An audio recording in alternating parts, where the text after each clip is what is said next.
Okay, so we're ready to start making our donut. Before you do that, please can you make sure that you have attached your skills onto page 15 and that you have a date, that you have self or peer assessed all of your skills onto page 16 and you have a date. Okay, so when that's done, you are ready to move on to your making. Now guys, just a heads up, there is a learning mat here on page 13 and on page 14, just for reference. Okay, so you'll need to head over to page 18, pop the date, and you can see that we are looking at final design. Okay, so first thing, you need to think about what materials do I need and what for. What do I need to learn to improve and be more successful, and what techniques I'll be using. So have that in the back of your mind, okay? And then you're going to draw out your design. So obviously the basics are done for you. We know that we're going to be using a circle shape to create the base and kind of this like curvy shape to create the icing. But obviously you need to think about the colour scheme, you think about the stitches, okay?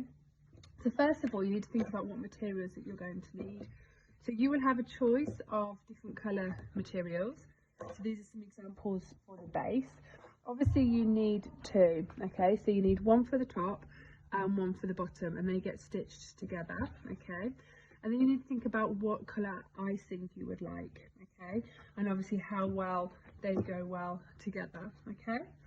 So they're the first things you think of. So what materials do I need? So I'm going to need a base, two bases, and you're going to need one icing. First you're going to need thread for your decoration, maybe beads, etc. You're going to need something called stuffing or wadding to fill it, and then you're going to need a ribbon, okay? And then for your couching you're going to need some wool. So they all need to be listed there, and then you can start thinking about the colours. Now it says, what do I need to learn or improve to be successful? So you need to go back to page 16 and look at what your assessment of your skills. So if you know that actually I did really well with seeding stitch, you probably don't need to learn or practice that again, but you might want to do a few more practices of French knots, or you might want to go think back to skills you've learned in the past in terms of hand embroidery for stitching around the outside. So think about things you need to learn. You might need to learn the construction, okay? So you might already think you know how to do that. You might need to watch the videos, etc., to learn how to actually construct it. And then what techniques I'm going to be using. So for instance, the ones I've labelled here, so my base, I'm going to go for the tan felt with the pink icing.